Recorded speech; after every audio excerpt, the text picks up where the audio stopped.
Meine Schwester und ich stammen aus Louisiana, wo die Wasser des Mississippi unter Munde fließen. Wie Sie aus den Liedern erfahren können, dorthin wollen wir zurückkehren. Lieber heute als morgen, lieber heute als morgen. Wir sind aufgebrochen vor 4 Wochen, nach den großen Städten unser Glück zu versuchen. In 7 Jahren haben wir's geschafft, dann kehren wir zurück, aber lieber schon in 6. Weill expected a speedy return to Berlin. Hitler would never last, but Weimar Germany was gone forever. Denn auf uns warten unsere Eltern und 2 Brüder in Louisiana. Ihnen schicken wir das Geld, das wir verdienen. Und von dem Geld soll gebaut werden ein kleines Haus am Mississippi in Louisiana. Nicht wahr, Anna? Ja, Anna.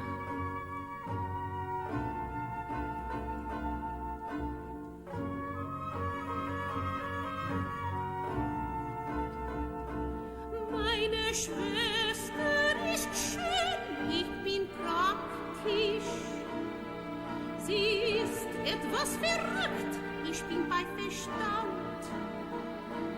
Wir sind eigentlich nicht 2 Personen, sondern nur eine einzige. Wir heißen beide Anna. Wir haben eine Vergangenheit und eine Zukunft, ein Herz und ein Sparkassenbuch. Und jeder tut nur, was für die andere gut ist. Nicht wahr, Anna? Ja, Anna.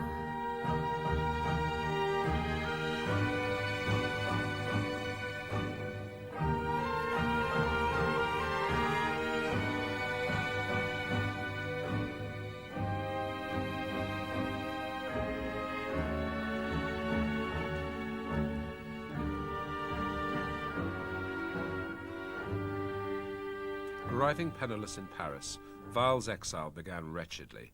His symphony, written for Bruno Walter, was poorly received. The final Brecht collaboration was The 7 Deadly Sins, a ballet with singing for Tilly Loche and Lenya. It was a flop in London and Paris.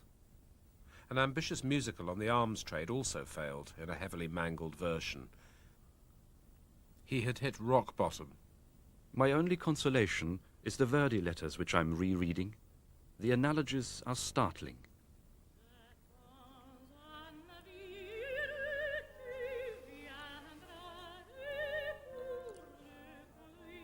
September 10th, 1935.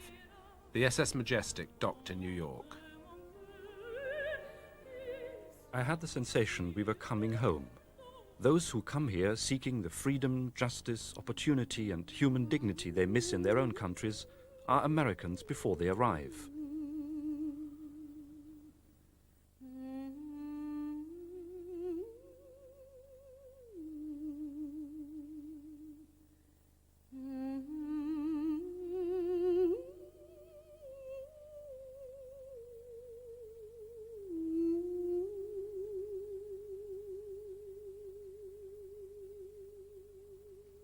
Weill to Lenya.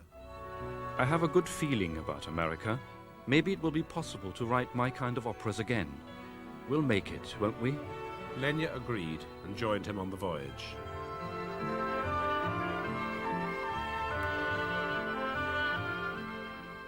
It was his score for The Eternal Road which brought him to America. Max Reinhardt and Franz Werfel had conceived a vast biblical pageant. Ominous news from Germany escalated its relevance. Weill, the cantor's son, was reclaiming his roots. My music is un-German, un-Aryan. They call it asphalt music because it smacks of the city, which is to me a great compliment.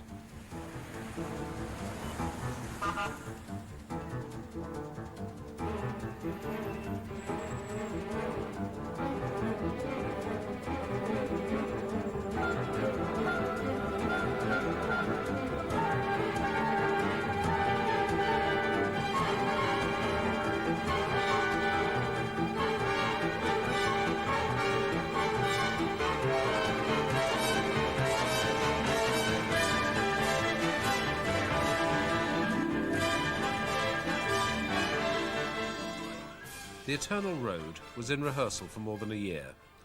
Weill needed to find work. By spring 1936, he was collaborating with the left-wing group theatre, transforming an old plan to do the good soldier Schweik into an American anti-war parable. I remember in quarantine arriving in New York in October 1936. I came for the Metropolitan Opera, you know. And so I read in the paper there was a premiere of a work by Kurt. And I went to see it. It was a fantastically, very clever play, anti-militaristic and so on. And so when Kurt asked my reaction, I said, it's marvelous. Except that right now, this is worth 20 battalions to Mr. Hitler. Right now, we can't be anti-militaristic in America. And Kurt said, oh, yeah, so on and so on and so on. I was president of Actors' Equity for a while, and I witnessed this, and I used to try to get some help from Kurt as to what I should do with the right claiming one way and the left claiming another amongst the actors.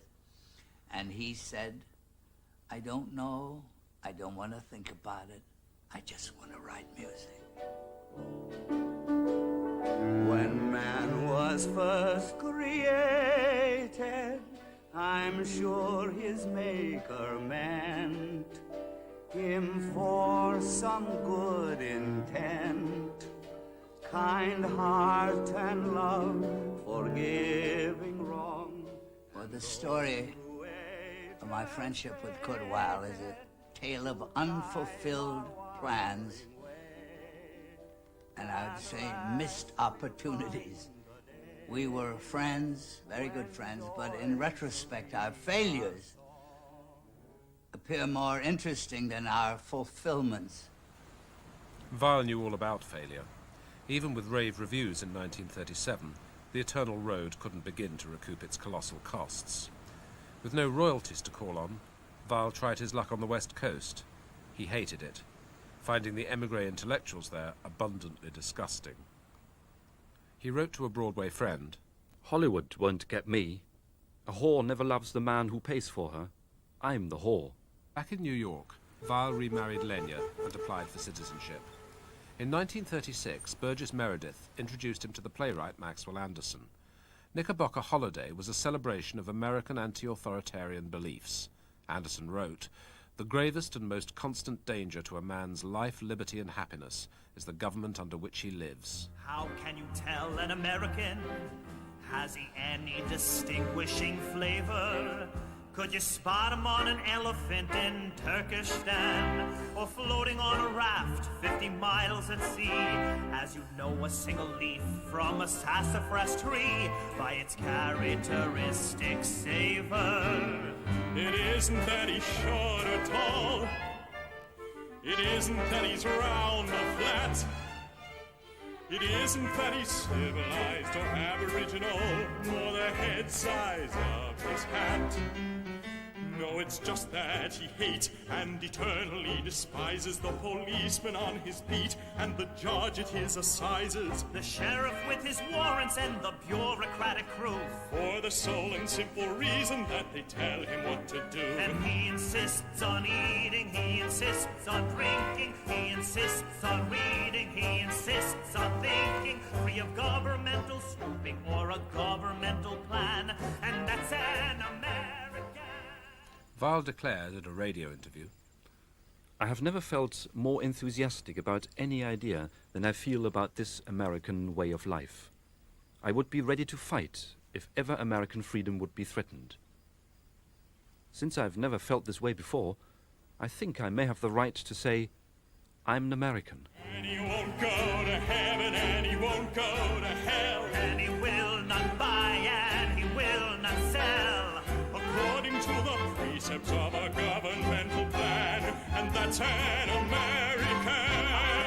tell an American. How can you tell an When it American comes right down to cases, when it comes right down is to there any one cases? virtue or Is there particular any one vice, virtue or like the particular Scotchman's vice, whiskey or like a the Scotchman's Chinaman's whiskey rice, or a gypsy's Chinaman's rice, addiction to or a the gypsy's moving van addiction to that the marks moving him van among that the marks him races. among the Is it that he's black or white? It isn't that he works with tools.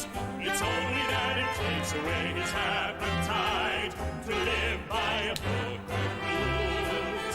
Yes, it's just that he hates and he damns all the features of any mortal man set above his fellow creatures. And he'll hate the undertaker when at last he dies, if he hears a note of arrogance above him where he lies. He does his own living, He does his own dying, does his loving, does his hating, does his multiplying, without the supervision of a governmental plan. And that's an American.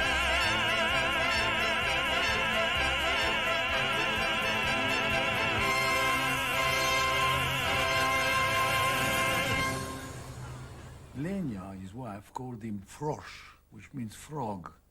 And there was something in his looks, you know. Very quiet, an incredible sense of humor, but the Berlin sense of humor, who never laugh at their own jokes. I don't doubt that he had his devilish side. I never saw it explosive, as I've seen it in myself and other friends. He seemed to have assimilated somewhere or another a gentler philosophy than all the rest of us put together. Very, very difficult person to know, to get to know intimately. But to work with, just a dream, absolutely a dream. So considerate and kind. In 1940, Kurt approached Mozart and kept after him for a possible play or libretto to be made into a musical. But Morse kept responding that he was too busy with, among other matters, his psychoanalysis. So Kurt said, well, how about doing a play about psychoanalysis? Sometime after, I received a telegram from Morse asking whether I could work with him and Kurt on a musical play based on psychoanalysis to be called I Am Listening, which title, of course, he later changed to Lady in the Dark. Kurt and I worked in my hotel suite at the Essex House for 16 weeks during the hottest summer I'd ever known, and no air conditioning either.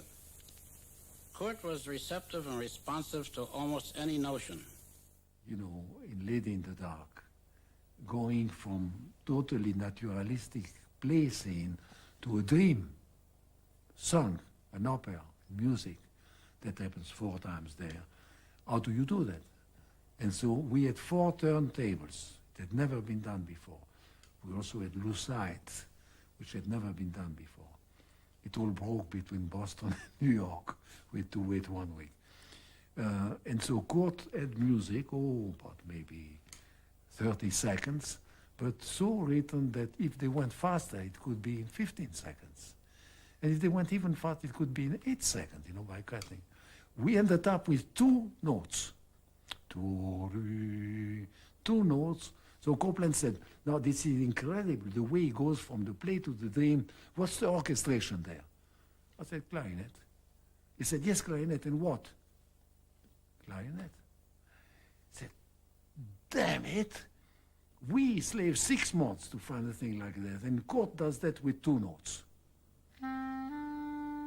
The composer and critic Virgil Thompson wrote, "Every work was a new shape, a new model, a new solution to dramatic problems." This is new. I was merely existing. This is new. And I'm living at last. Head to toe, you've got me someone spellbound. I don't know if I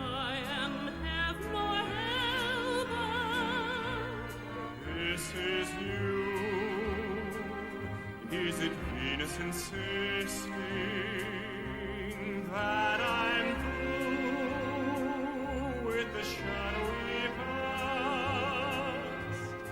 I am held up to another world where life is bliss, and this is you.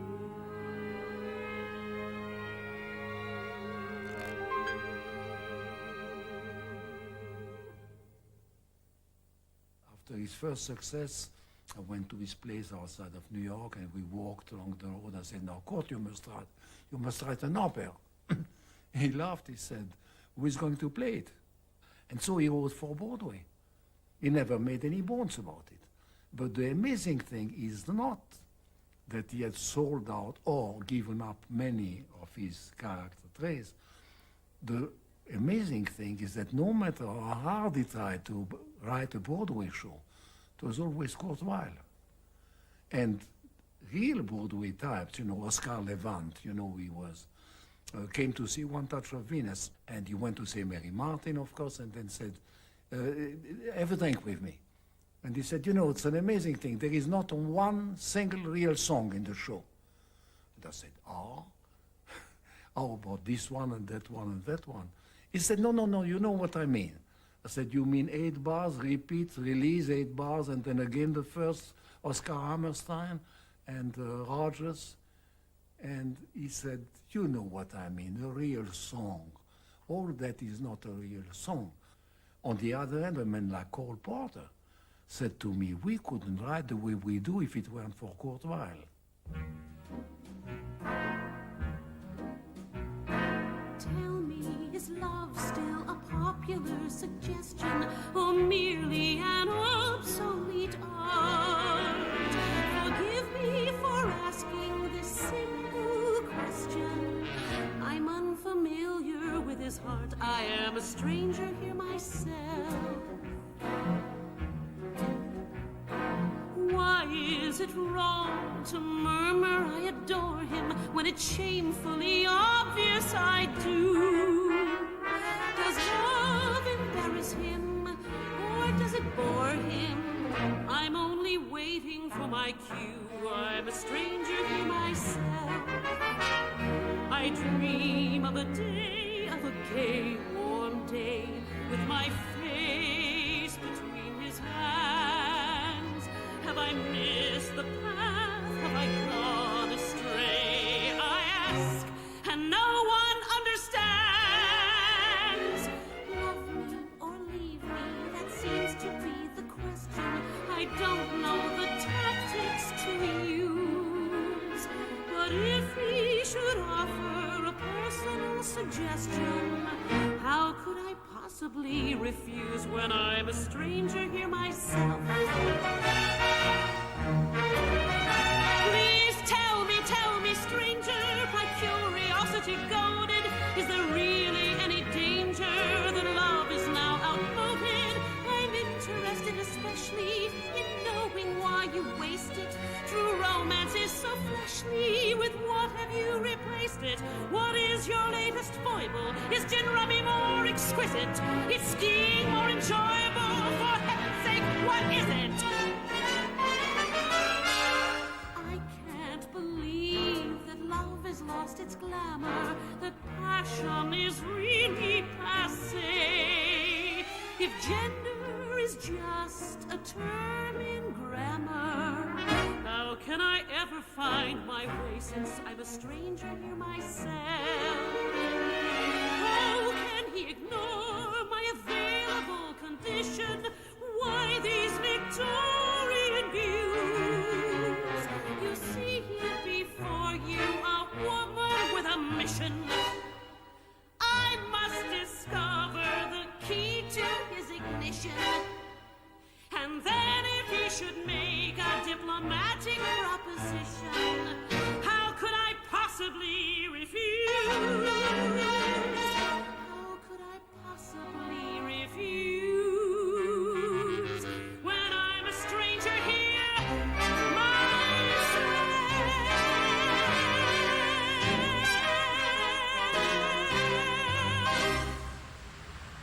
my dreams, there's not a word of German anymore, and after the success of Lady in the Dark, I even count in English. Success on Broadway brought a permanent home in Rockland County outside New York City. Brooke House hosted many prospective collaborators, including such unlikely ones as John Steinbeck and Thornton Wilder. I commuted from Baltimore at that time. I would go up and spend 5 days with him and his wife, Lotta Lanya. And never having worked with a composer before, of course, I was amazed to find that although there was a piano in the house, he didn't use it for writing his music. That all went on inside of that head of his. And most of the noise around the house was created by the mountain stream on the outside. And he taught me the values of quantity and stress, which are so very different from those in light verse, which I'd been accustomed to working with. He had apparently been to the piano at least once, and he had this lovely, compelling, haunting melody. And we talked and talked. I thought and thought by myself, and then I talked and talked with Kurt, and then finally he came up with a quotation from Shakespeare that seemed to fit the situation and fit the meter. Speak low when you speak love. Our summer day withers away. Too soon, speak low when you speak love. Our moment is swift, like ships adrift. We are swept apart too soon. Speak low, darling, speak low. Love is a spark lost in the dark. Too soon, I feel wherever I go that tomorrow is near. Tomorrow is here and always too soon. Even Brecht turned up to visit the Weills, trying, without success, to revive the old partnership. Most people think because he wrote the Threepenny Opera and they have these Brecht barkers in their ears. Weill was nothing of the kind. He loved nothing better than a good human voice. To the director Harold Clurman, Weill was all theatre, all mask. My life was Parisian. I languished, a captive of sex. And when specs interfered with my vision, they were lovely, voluptuous specks. Then I toiled on a farm raising soybeans in a struggle to chasten my brain. But the girl beans got in with the boy beans, and I never struggled again. Oh, the trouble with women. You think you have left them behind. You will frolic in physical freedom, and then they turn up on your mind. So he was totally practical. For my taste, too practical. Sometimes I held off, and he was mad at me to make things difficult. Weill found he could adapt the hybrid form of the American musical to address almost any demand, but it required a rigorously functional attitude to music and collaboration. That was the style on Broadway. You have to have a big success the first, on the opening night on Broadway. Second night was too late. Weill's pragmatism allowed him to convert a tune from the 1929 Happy End into a typical Broadway showstopper. While they saw you with maidenly murmurs, they are romping with some other guy. When I drove my glamorous Chevy, I would park in a suitable spot. Then I'd turn to the girls like a heavy and inquire if they would or would not. I always implied that they had to, but Jiminy's was I perplexed. The night that one said she'd be glad to, and I didn't know what to do next. Oh, the trouble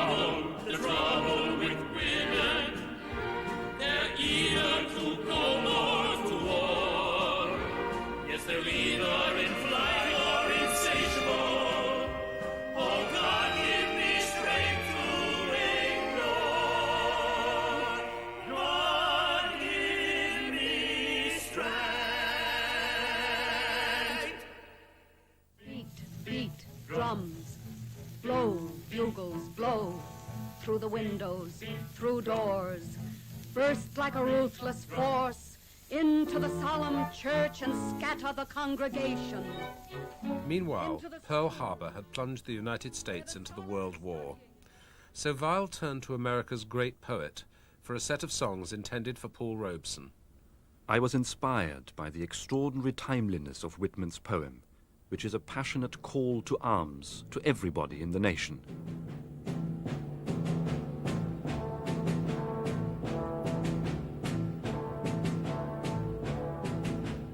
Beat, beat, drums, blow, bugles, blow, through the windows, through doors, burst like a ruthless force into the solemn church and scatter the congregation.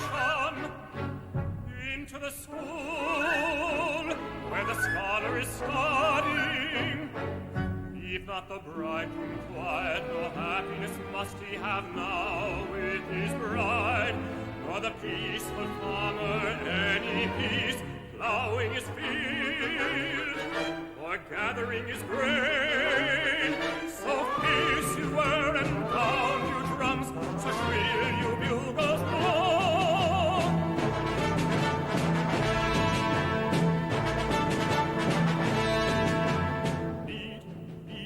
Drums, blow, bugles blow over the traffic of cities, over the rumble of wheels in the streets, a bed prepared for sleepers at night in the houses.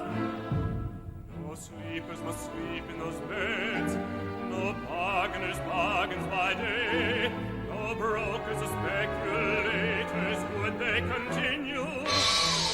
Would the talkers be talking? Would the singer attempt to sing? Would the lawyer rise in the court to state his case before the judge? Then run quicker, have your drums, your bugles wild. Whitman's patriotic voice rallying a nation to war also cautioned against hysteria and inhumanity. Propaganda usually needs to be less ambiguous and also lighter in tone. Hello there, buddy, on the night shift. I hope you slept all the day until the moon came out and woke you up and sent you on your way. Hello there, buddy, on the night shift. I hope you're feeling fine. I left a lot of work for you to do on a long assembly line. Hoping to boost the morale of war workers, Weill and his colleagues decided to put on lunch hour shows. Beyond that, we felt that this might become the birthplace of a real people's theatre, a theatre in the oldest and best sense, comparable to Greek or Chinese theatre or to the miracle plays of the Middle Ages. No voice but ours to echo their cry of, "Remember us." The horror of what was happening in Europe redoubled Weill's war efforts and reawakened his Jewish identity. He provided music for huge pageants like We Will Never Die to alert Americans to the Holocaust.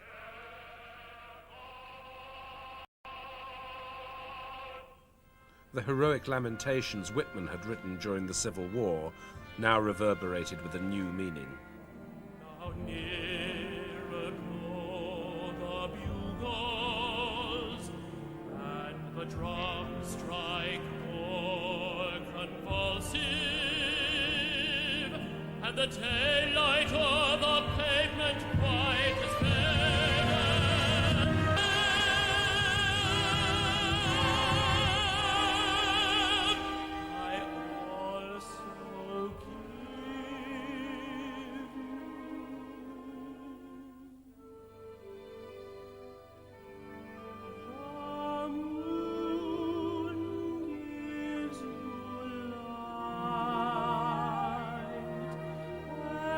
Beautiful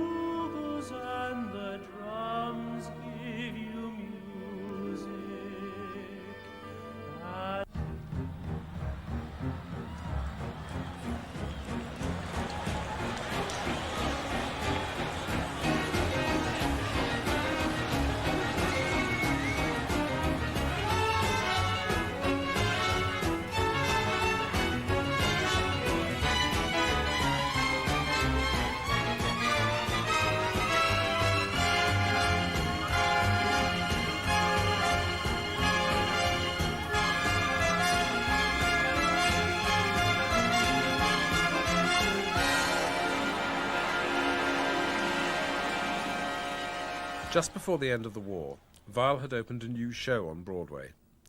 It was large, ambitious, and finally there was a leading role for Lenya. Musically, the best thing I've written in years. A real opera, full of melodic invention.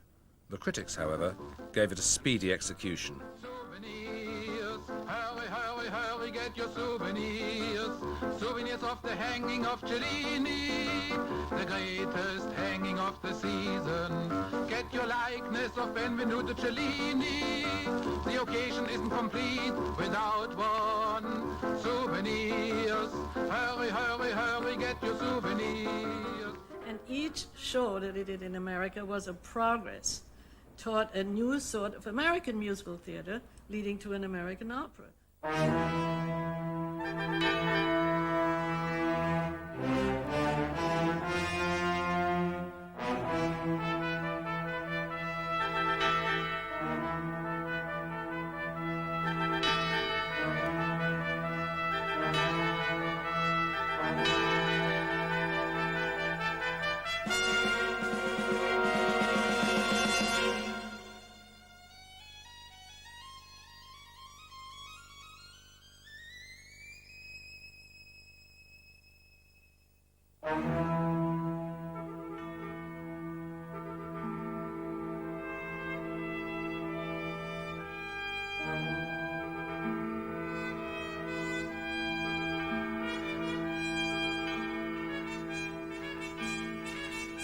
During a rehearsal for Johnny Johnson, I was introduced to Elmer Rice.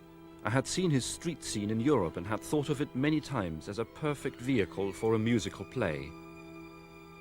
They said that they would like to have me consider doing the lyrics for a musical version of Elmer Rice's famous old play of the 20s, Street Scene. And they told me then what they really hoped that I could achieve was a kind of synthesis of the language of New York City, the feeling of the slums of our city, and of the, well, I guess you might say the folkloric feeling of New York.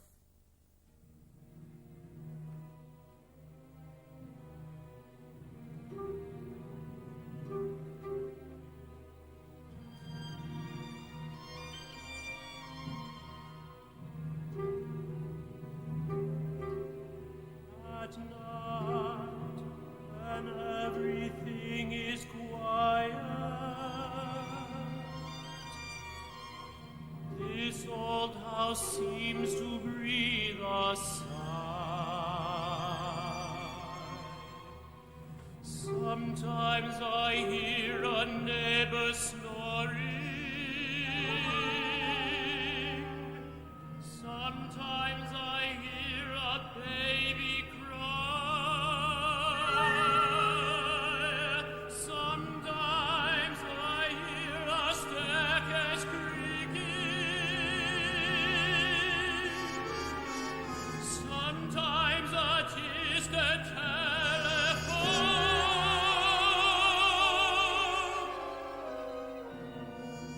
When the quiet settles down again,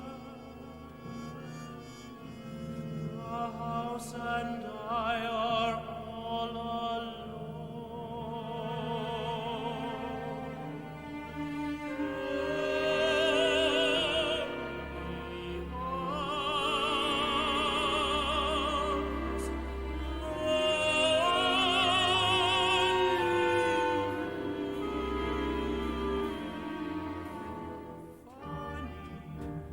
With so many neighbors, how lonely it can be,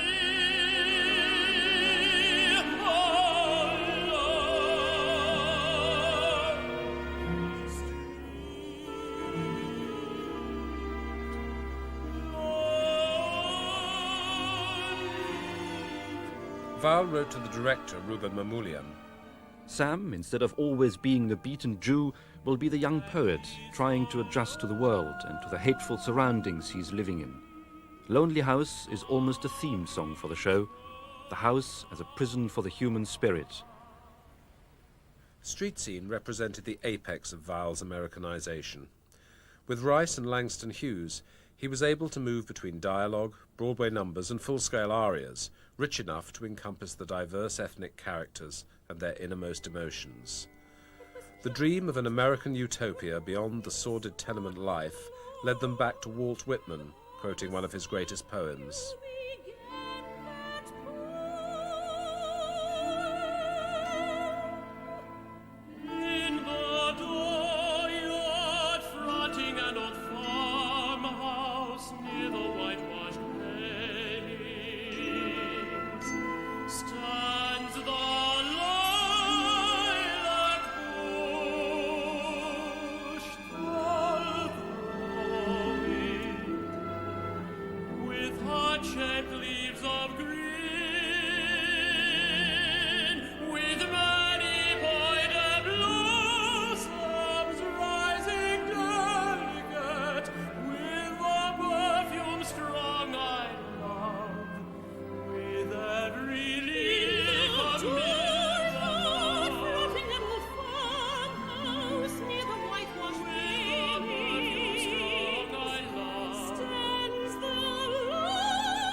Don't, they always say, stand back, keep off the grass, don't pick the flowers, don't pick the flowers, don't take.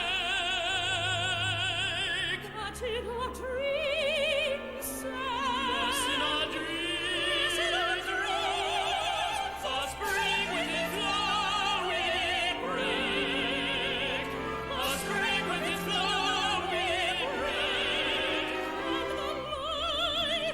bush is The lilac bush is on. nothing can take it away. Nothing can take it away. Bush is The lilac bush is high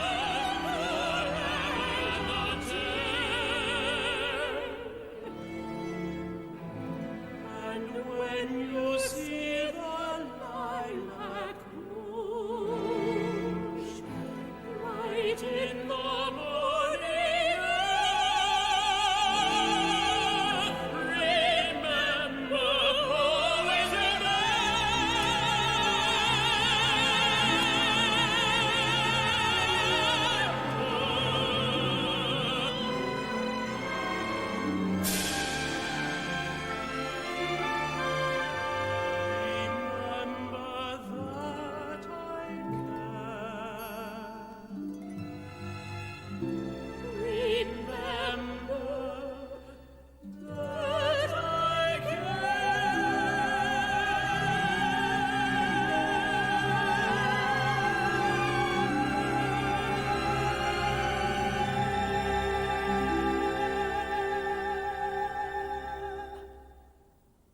Weill once claimed, "There's nobody like me when it comes to discovering new ground."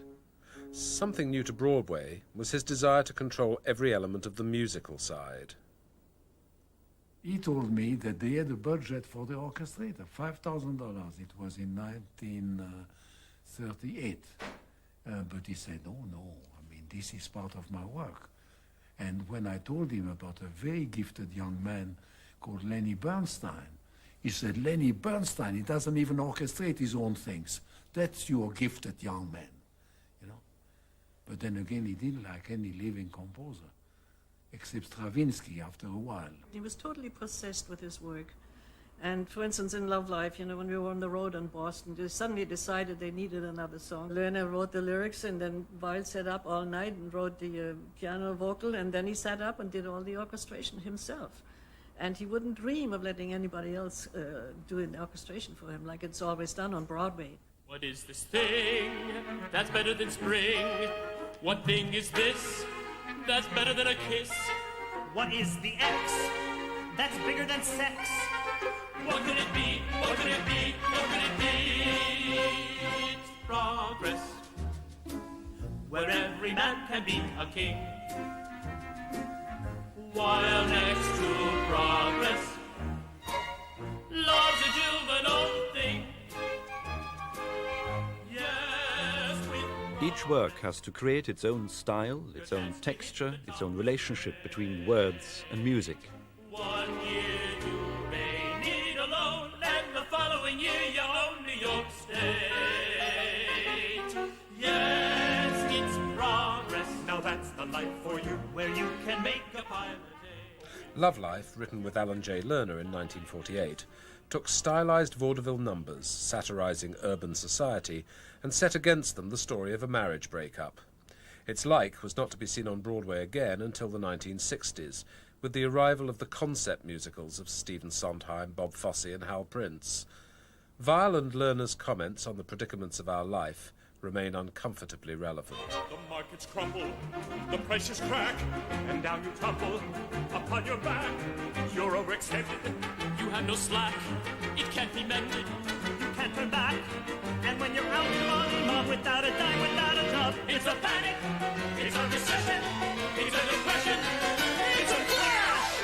It's progress, where every man get on the skies to win with progress, just industrialized. Yes, it's progress, the only way to happiness. No greater love could there be than for PROGRESS.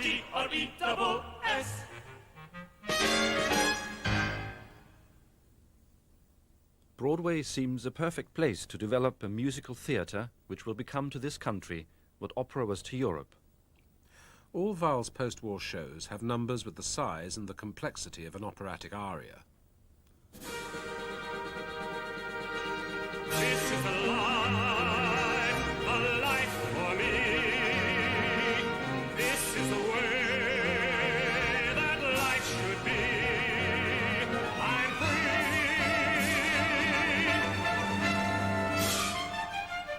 I can be as sloppy as I damn well please. I can sprawl on the bed at my leisure and ease. I can throw my ashes all around the floor. I can read at night. I can even snore. The closet's mine, every hanger in there. No more loaded hooks do I ever share. The tub is mine, the sink is mine, the chair is mine, the room is mine, yes sirree.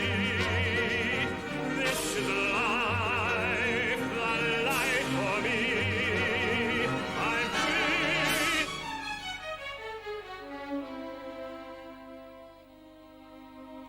Sure, I miss the kids, I guess. I miss them more than I could ever say.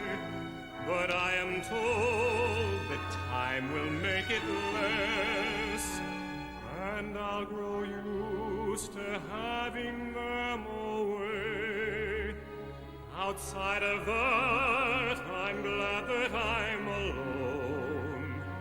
This is the sweetest living I have known. No more the troubled, over-anxious thought about her mood or what she's thinking of. No more the hopeless feeling I am caught. Oh yes, there's peace in having not to love. Yes, there is peace in hearing no one sigh. Yes, there is peace, and that's the reason why this is a life for me. This is the way it ought to be. I'm free, room service. It's great when you're hungry to phone below and not have to wait for your wife. Hello? My name is Samuel Cooper, and 728. I'd like to order dinner before it is too late. I'll have shrimps and steak, make it medium well, and the richest dessert in the whole hotel. But speed is important, bring it on the run. I'm hungry. What? Yes, I said for one. You heard me. Damn it, service for one. Why do they ask me every time I phone? What's so bizarre about a man alone?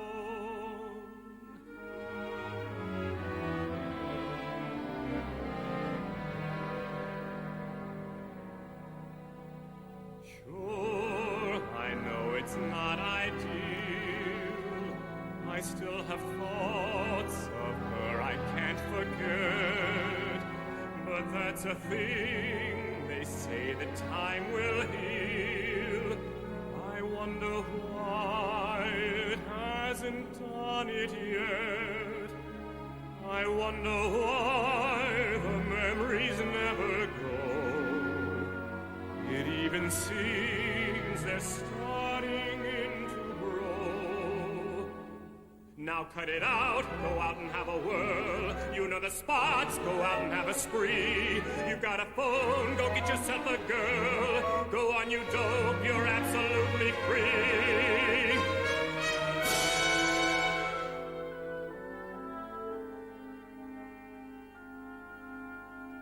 I wish I were free of that dream I keep dreaming. The three of them swimming, then starting to drown. And I'm somewhere else and I don't hear them screaming. And thousands of people just watch them go down. No, I'm not sitting in tonight. I'm heading out where the lights are bright. Room service. I've got my freedom. The thing is done. But what's the sense if I don't have fun? This is Samuel Cooper. The order's dead. You've been too long. I'm going out instead. I'm going out. I need a change of view. There must be something out there to do. I've got my freedom, the perfect life. Don't have a family, a home, a wife. This is the life for me. This is the way it ought to be. I'm free. I'm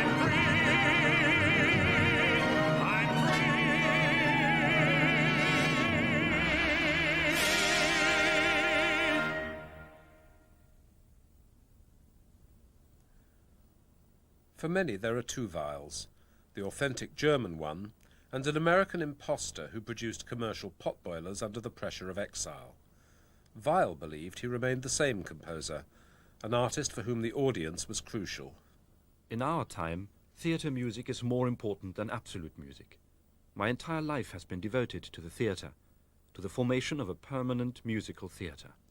So the pupil of Busoni could write what the times needed, a Whitman song, or an anti-apartheid musical like Lost in the Stars, or a brilliant parody of the archetypal torch song.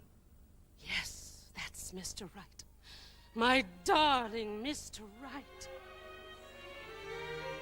Oh, the moment that we meet, I'll tumble. I'll see him and I'll start to crumble.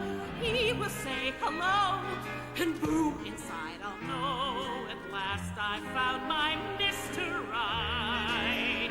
He'll take my hand and make my every thought will scatter.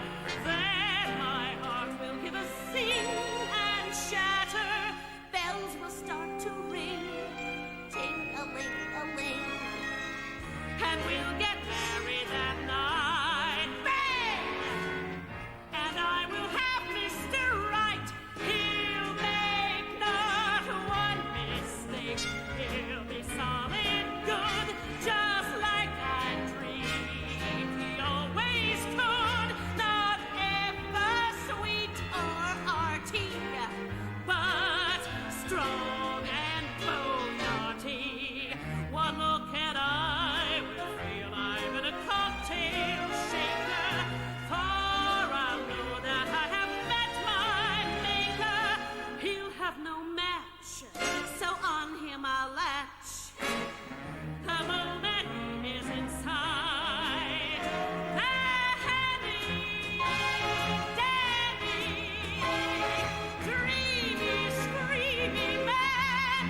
that man, Kurt, my beloved Kurt, God bless him forever and ever, he had an integrity.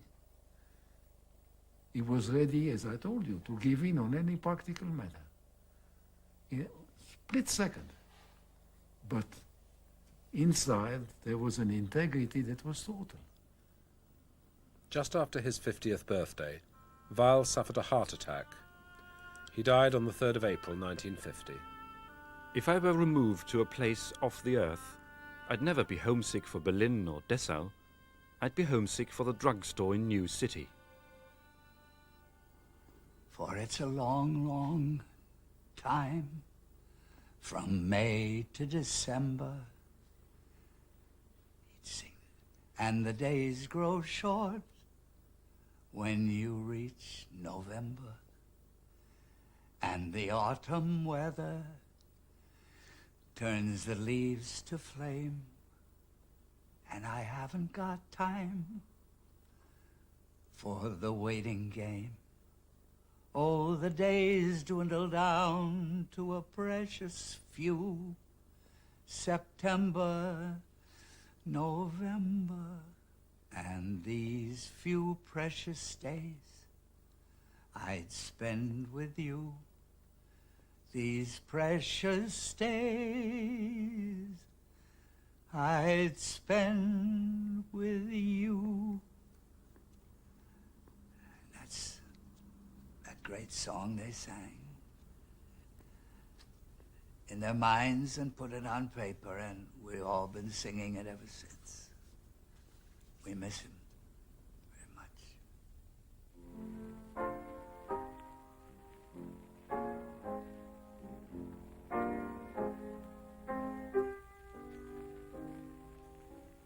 You know the way you feel when there is autumn in the air. That's him. That's him.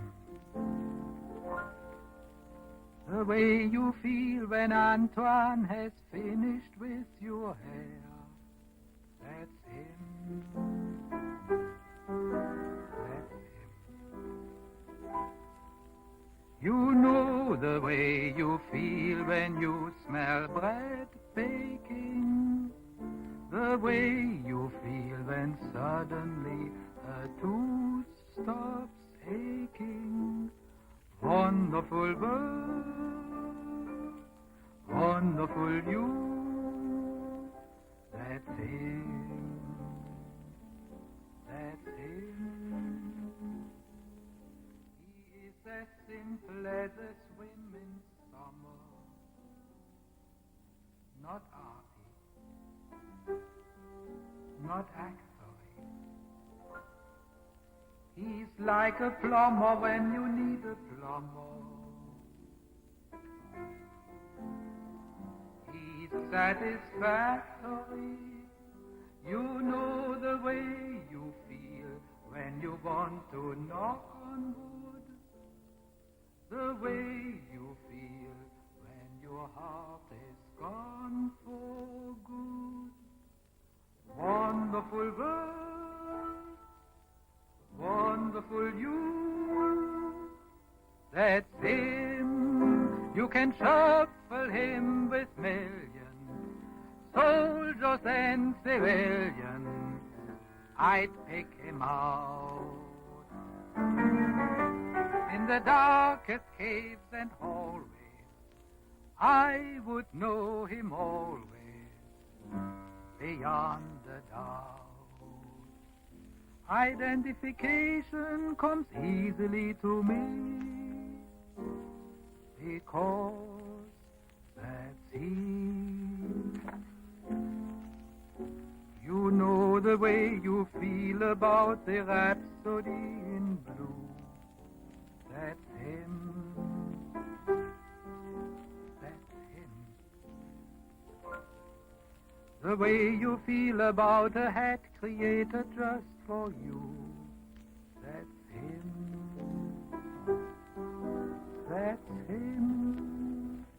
You know the way you felt when you heard about repeal. the way you feel that you really shouldn't feel. Wonderful world, wonderful you, that hell